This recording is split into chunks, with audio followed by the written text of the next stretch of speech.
Romanos, capítulo 6, versículo 1. Romanos 6, 1. A pregação de hoje, o nome é Graça não é provisão para pecar. O título é negativo de propósito. Haja visto que muitas pessoas hoje, muitos que se dizem cristãos, se utilizam da graça justamente para pecar, sendo que, na realidade, a graça é a provisão de Deus para que sejamos justificados e venhamos a viver uma vida santa, o oposto do que os cristãos, quase em sua maioria, pensam. Vamos ler. Romanos 6:1. Eu vou ler na versão Revista Atualizada, é mais famosa. Que diremos, pois? Permaneceremos no pecado para que a graça seja mais abundante? Que diremos, pois? Permaneceremos na graça, permaneceremos no pecado para que a graça seja mais abundante? Essa expressão, o que diremos, pois, principalmente essa conjunçãozinha aqui, pois, está ligando ao que foi dito, o capítulo 6, aquilo que foi dito no capítulo 5. E o que o apóstolo Paulo disse no capítulo 5, não apenas no capítulo 5, mas até o capítulo 5. Ora, ele defendeu a tese, a verdade absoluta, de que o homem só pode ser declarado justo e, consequentemente, salvo por meio da fé, sem nenhuma obra da lei. Por meio da lei, por meio da obediência à lei, diz Paulo, nenhum homem jamais foi ou será salvo. Jamais, jamais. E ele argumenta isso sistematicamente. Ele diz, na realidade, a lei veio para expor o pecado humano, para mostrar que o homem não podia se salvar. E aí, Paulo conclui toda essa temática da justificação pela fé, ele conclui assim, onde abundou o pecado, superabundou a graça. Ou seja, a graça de Deus sobre o seu povo é abundante para com todos aqueles que creem em Cristo Jesus. Aquele que mais pecou, o mais depravado, os seus pecados não o impedirão de se aproximar de seu Senhor. A graça de Deus é abundante sobre ele, de maneira que, inclusive sobre este que pecou, aquele que pecou abundantemente, receberá ainda mais graça, no sentido de que a graça de Deus ela é a provisão do Senhor para salvar qualquer um, até aquele que na Olimpíada dos Pecadores era o Usain Bolt. Ok. Onde abundou o pecado, superabundou a graça. A salvação é sem nenhum mérito. Ok, Paulo. Paulo, pergunta o homem ímpio. Se quem mais pecou, mais graça recebeu, logo, pecaremos mais para que tenhamos mais graça? Paulo faz essa pergunta aqui, é uma pergunta retórica. O que significa isso, uma pergunta retórica? Ele mesmo que fez. Mas, na realidade, era a pergunta que alguém estava fazendo. Que os homens sempre faziam quando Paulo falava que a salvação era pela graça, que nada daquilo que fazemos pode nos salvar. A pergunta é, quem era esse personagem a fazer a pergunta que Paulo retoricamente fez? O diabo. O diabo é que faz essa pergunta. É mesmo, Paulo? Já que fomos salvos, independentemente da lei, conclui-se então que não precisamos mais da lei. Não é isso, Paulo, que você está pregando? Quem faz essa pergunta é o próprio diabo. É o que diz R6 Pro.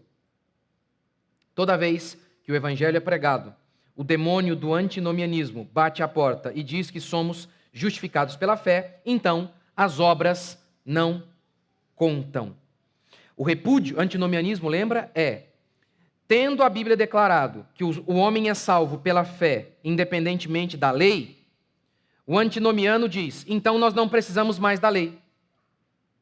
Antinomianismo é isso, esse contra a lei. O repúdio à lei é ensino de demônios. E os maiores porta-vozes do diabo são os pastores revolucionários, os pastores moderninhos.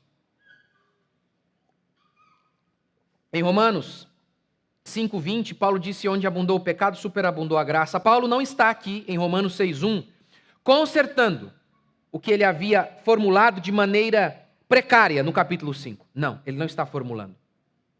A frase de Paulo é perfeita. Nenhum homem será salvo por seus atos de justiça, afinal de contas, seus atos de justiça são injustos. Nenhum homem será salvo pela lei, afinal de contas, nenhum homem jamais cumpriu a lei. Onde abundou o pecado, superabundou a graça. Todas as frases de Paulo são perfeitas, organizadas de maneira celestial. Afinal de contas, ele é a boca de Deus aqui. Não há nenhum problema em Paulo, Paulo não está se consertando. Paulo está apenas divinamente inspirado, respondendo à pergunta que o demônio iria colocar na boca de falsos pastores e também para tentar seduzir o povo de Deus.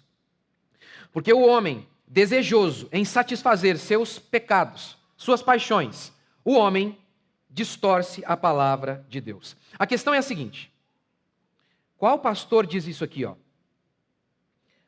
Espera aí, já que a salvação é pela fé, não pela lei, onde abundou o pecado, superabundou a graça, vamos pecar mais para termos mais graça. Qual pastor faz isso? Nenhum. Nenhum pastor. Jamais. Nenhum pastor jamais vai dizer exatamente assim. Jamais. Afinal de contas, o diabo vem sempre como anjo de luz. Mas como esse espírito antinomiano, como esse espírito que está presente nessa parte aqui, ó, nesse versículo, vamos permanecer no pecado para que tenhamos mais graça. Como o espírito desta frase se materializa hoje? Na boca de crentes, de pastores renomados aí. Assim, isso é Antigo Testamento. Não precisamos mais cumprir, é Antigo Testamento. É verdade, há algumas coisas que passaram, não porque eram imperfeitas, não porque Jesus consertou-as, mas porque Cristo cumpriu-as. A Confissão de Westminster vai dizer que a lei tem é fundamentada em 3 partes: lei moral, lei civil e lei cerimonial. E vai dizer que a lei civil tinha a ver com os mandamentos direcionados ao povo de Israel, como, por exemplo, pena de morte, leis relacionadas a uma lei que, por exemplo, dizia que um homem deveria colocar um parapeito na sua casa se ele tivesse no lugar alto. Enfim, todas as leis relacionadas à nação de Israel. Essas são as leis civis. As leis cerimoniais, todas aquelas que tinham a ver com o culto, os sacrifícios, os ornamentos do sacerdote e por aí vai. A Confissão de Westminster vai dizer que o Novo Testamento declara que o mandamento, a lei, na sua parte cerimonial, foi cumprida. E a lei, na parte civil, ela não diz mais respeito ao povo de Deus da nova aliança. E eu acredito que é isso mesmo. Acho que o Novo Testamento nos dá base para acreditarmos assim. Entretanto, mesmo assim, mesmo ao dizer que, por exemplo, a pena de morte que foi aplicada no Antigo Testamento, nós não iremos praticá-la aqui agora. Eu não sou sacerdote, mas se fosse o sacerdote aqui, porque não tem mais o sacerdote. Então, nesse sentido, não há mais. Nesse sentido, não. Mas, como princípio, continua. Por quê? O princípio de aquele que tira a vida de alguém deve perder a vida. Isso não deixou de ser justo, isso continua sendo justo. Outra passagem bíblica do Antigo Testamento dizia que se um boi ele já fosse chifrador e ele chifrasse alguém ou algo, e o dono, já sabendo que o boi era assim, se o dono do boi não fizesse algo, e aquele boi, mais uma vez, fosse reincidente em seus crimes, o dono seria punido. E o boi também. Ora, isso continua num aspecto muito claro. Você não pode ser relapso em relação ao próximo. Isso pode ser aplicado, por exemplo, em relação a você estar dirigindo o seu carro e você é caminhoneiro e aí você enche o caminhão de madeira e você não fecha corretamente o caminhão e a madeira pode cair. É claro que isso se aplica da mesma maneira. Esse princípio continua. Agora, é interessante que os cristãos modernos costumam usar em relação, inclusive, aos mandamentos morais para dizer que eles passaram. Como, por exemplo, o princípio do mandamento do culto. Uma grande quantidade de crentes dizem, não, passou isso aí. O princípio do sábado, isso não existe mais. E tudo bem, há ainda gente brigando se é o sábado ou se é o domingo. E é uma boa briga. Agora, o que não pode ser alvo de debate é que o sábado, o princípio de trabalhar 6 dias, de descansar no 7º, isso não pode ter passado, isso não faz sentido algum. Não faz sentido algum. Mas eles deixam de lado. Chegam até, inclusive, a dizer, fique em casa, come uma pizza, não vá ao culto. Você não precisa cultuar a Deus com seus irmãos. É engraçado quando você fala algum mandamento e alguém diz assim, isso era para judeu, mesmo relacionando-se a mandamentos morais. E aí você pergunta para ele, qual é o critério que você usa para dizer isso é para judeu? Qual é o critério? O critério é mais ou menos o seguinte, se é mandamento, é para o judeu. Se é uma promessa, é sempre para nós. O interessante é que, na realidade, nós cremos que Deus não tem 2 povos, Deus não tem 2 Bíblias, Deus tem apenas uma Bíblia, Deus tem apenas um povo. Um povo. Deus não tem uma esposa e uma concubina. Deus não tem um livro do Antigo Testamento e um Novo Testamento que veio para corrigir o que estava escrito no Antigo. De maneira alguma. Tanto é que Deus não tem 2 povos, que Deus fala, por meio de Paulo aos Romanos, que os judeus, os gentios, nós, fomos enxertados na mesma árvore em que estavam os judeus. Deus não fez uma nova árvore. Deus não tinha 2 árvores. Deus não tinha 2 povos. Deus tem apenas um povo. Todos aqueles que creram em Cristo Jesus. Tanto aqueles que creram no Antigo Testamento, vendo o Messias que viria, quanto nós, que cremos no Messias que já veio. Deus só tem este povo, aqueles que creem em Cristo Jesus.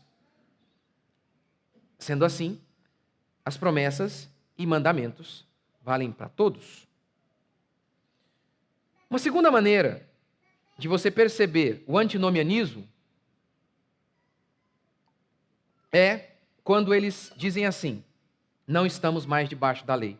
É verdade, a expressão está exatamente assim na Bíblia. Ela só está incorreta na boca dos pastores moderninhos e revolucionários. Quando Paulo fala que nós não estamos mais debaixo da lei, o que ele quer dizer?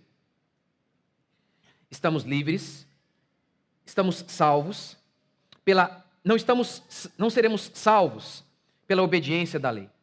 Estamos livres de ser salvos pela obediência da lei, consequentemente, estamos livres de toda maldição oriunda de nossa quebra da lei.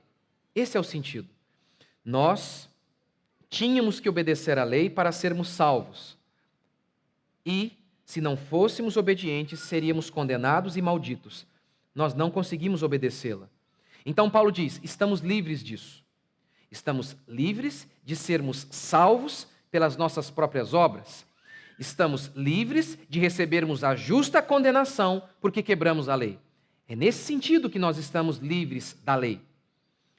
Mas, de forma alguma, ao sermos salvos, a lei deixa de ter alguma aplicação nas nossas vidas.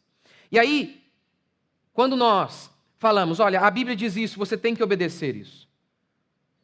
Aí vem esse crente moderninho, antinomiano, dizendo assim, seu legalista, seu fariseu.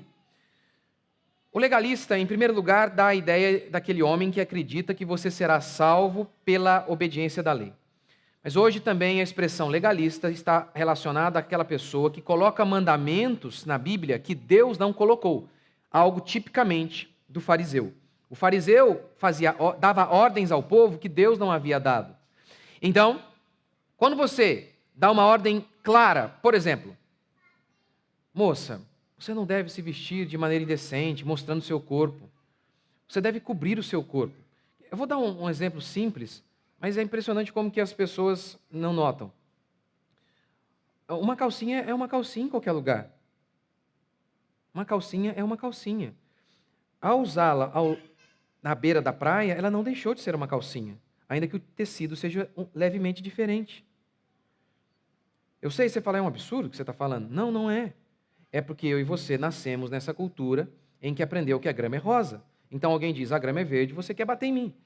Mas a calcinha continua sendo calcinha, ainda que você troque o pano e mude o nome.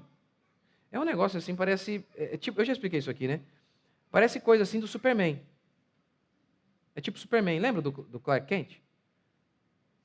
Sem óculos é o Clark Kent.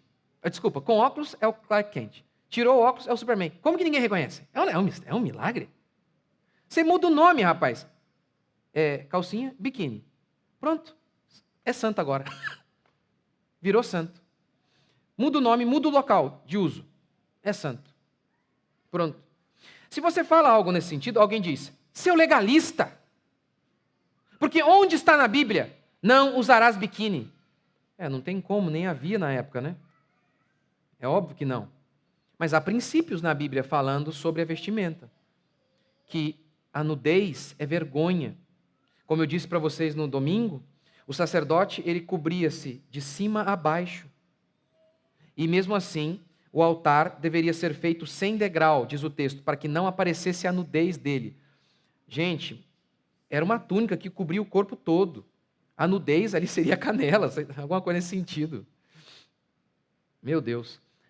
E aí, nós então falamos sobre isso, que em toda a Bíblia a nudez é vergonha. E alguém diz, seu legalista, você é um legalista. Você está colocando fardos que Deus não colocou. Onde está escrito não usarás biquíni? Onde está escrito não cheirarás cocaína? Onde está? Não há. Não há. Onde está escrito não votarás no PT? Mas como alguém pode votar no PT?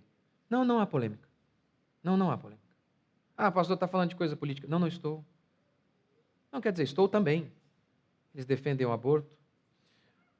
Hoje me mandaram um vídeo do Lula dizendo assim, se eu voltar ao poder, vou falar lá com o STF, sei lá o quê, para que os pastores parem de falar de política. Aí você nota como que os crentes estão perdidos. Por quê? E agora tem que prestar atenção no que eu vou falar, né? Mas que se dane. Aí você nota quantos crentes estão perdidos, porque o discurso deles é o desse criminoso.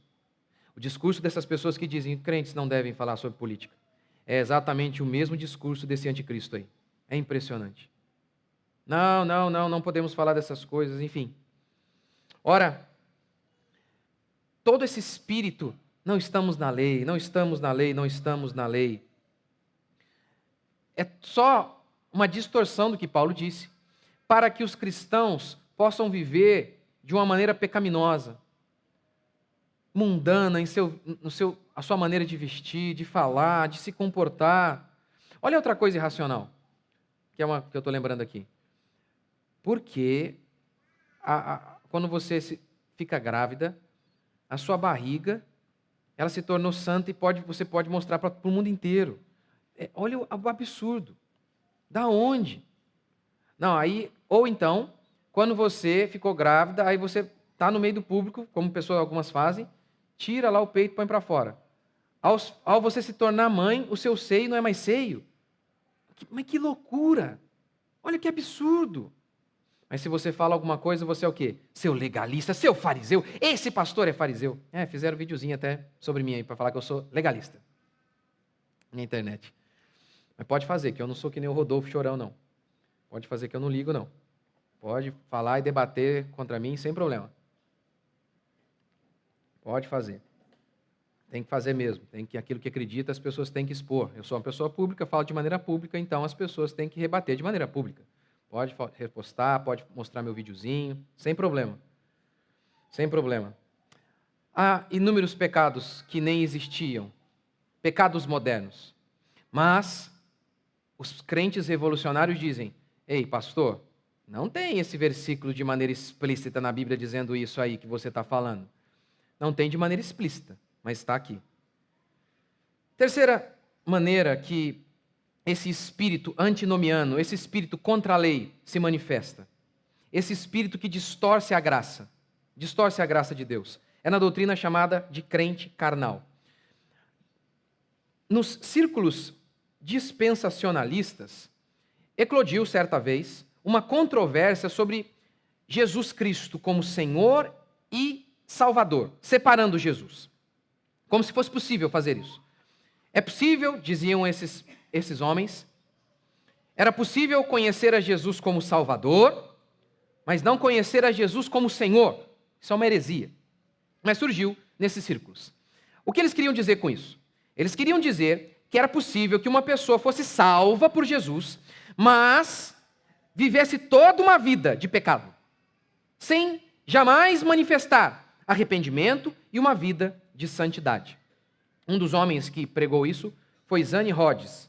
Era possível ser salvo e viver uma vida inteira de pecado. Outra pessoa que pregou sobre isso foi um chinês chamado Watchman Nee. Ele dizia o seguinte: a pessoa podia ser salva e ela creu em Jesus. Eu aceitei Jesus. Ok. Saiu dali, viveu toda uma vida roubando, mentindo, molestando, não interessa. Por quê? Porque a salvação é pela graça, independentemente das suas obras, dizia ele. Olha que coisa, está vendo como que é a safadeza? Porque essa frase é verdadeira. Essa frase é verdadeira. Somos salvos independentemente das obras. Não somos salvos pelas obras. É verdade. Não somos salvos pelas obras, mas somos salvos para as obras. As obras não são a causa da salvação, mas as obras são o resultado da salvação. Você não será salvo por meio dos seus bons feitos, mas Jesus te salvou para que você fizesse e faça bons feitos. Mas aí o Watchman Nee então dizia, e como fica a situação desse cara que ele creu em Jesus e viveu a vida inteira, até o dia de sua morte, em completo pecado, em completo estado de pecado? Aí, os dispensacionalistas diziam o seguinte: haveria então os 1000 anos, e durante esses 1000 anos, essas pessoas seriam tratadas por Deus e disciplinadas ali. Haveria um povo que iria reinar, um povo de crentes. Os crentes vencedores iriam reinar, e os crentes que viveram em pecado são os crentes derrotados. E durante esses 1000 anos, esses crentes seriam disciplinados. Você já viu algum tipo de doutrina parecida com essa em outro lugar? Nunca viu?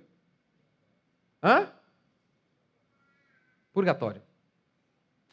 Esse aqui é o purgatório dos evangélicos. A crença de que, porque é exatamente assim o purgatório.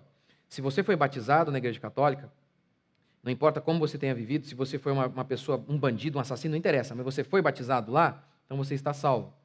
Mas aí você vai para o purgatório. E aí tem que pagar umas taxinhas lá para tirar você de lá. Fazer uma missa de 7º dia e por aí vai. O Watchman Nee e essa galera inventou um purgatório gospel, evangélico, que é chamado de 1000 anos.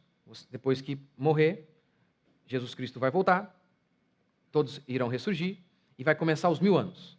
E nesses 1000 anos, os crentes que não tinham Jesus como seu Senhor, apenas como Salvador, serão disciplinados e tratados. É uma heresia. Isso é uma heresia. O que o catolicismo faz, por meio do purgatório, é anestesiar consciências. Porque se a pessoa está salva, ela diz, tá bom, eu vou viver aqui no pecado, ótimo. Eu vou viver no pecado e no final eu vou ser salvo de qualquer maneira. Ou seja, essa pessoa não para avaliar a vida dela, será que eu sou salvo? Por quê? Apenas o batismo confirmou que ela é salva e acabou. Agora, se você elimina o purgatório, você elimina os 1000 anos, a pessoa tem que se questionar, como Paulo falou, examine-se o homem a si mesmo e avaliar, eu sou de Deus ou não? Eu sou de Deus? Como Paulo respondeu a todo esse espírito antinomiano, a essa crença de que, já que somos salvos pela graça, independentemente das obras da lei, não precisamos mais da lei. Como Paulo respondeu a isso? E aqui eu encerro. Morremos para o pecado. Romanos 6, versículo 2. De modo nenhum. Algumas traduções trazem assim, Deus me livre, nem pensar. Nós que morremos para o pecado, como ainda viveremos nele? Nós morremos para o pecado. O que Paulo está dizendo aqui é o seguinte, a salvação, ela tem um efeito judicial. Como assim? É Deus, o juiz, o justo juiz, batendo o martelo e dizendo, não há mais culpa. Judicialmente falando, você é declarado justo. A salvação, em primeiro lugar, tem um aspecto judicial. Mas ela não para aí. A salvação não é um carimbo na testa, justo, salvo. A salvação é o milagre de Deus vindo ao nosso encontro e nos regenerando, nos transformando por dentro. Exteriormente, nada mudou em você. Mas interiormente, o porco que havia aí dentro foi regenerado e transformado em uma ovelha. Ou, para usar uma expressão mais bíblica, Deus arrancou o coração de pedra e lhe deu um coração de carne. E na Bíblia, coração, para nós hoje, eu sei que está muito associado ocidentais com emoções. O coração Tem isso, óbvio, mas o coração na Bíblia aqui dá a ideia de o centro da personalidade, o eu, que inclui emoções, mas vontade, personalidade, enfim, o nosso próprio eu. Ele diz isso. O seu coração de pedra, você era um homem de pedra. Deus fez de você um novo homem, um novo homem. É o que... Não coloquei aqui. Todo aquele que é nascido de Deus não vive na prática do pecado, pois o que permanece nele é a divina semente. Ora, esse não pode viver pecando, porque é nascido de Deus. Por que ele não consegue viver em pecado?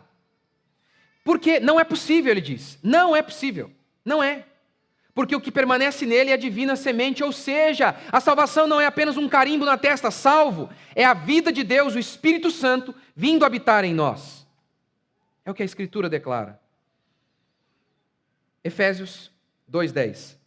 Pois somos feitura dele, criados em Cristo Jesus para as boas obras. Não fomos salvos pelas obras, mas fomos salvos para as obras. As obras não são a causa da salvação, mas elas são sim o resultado. A graça, portanto, não é a autorização para que você peque. A graça é a provisão para que você ande em santidade. Jesus disse assim: sem mim nada podeis fazer. Nada.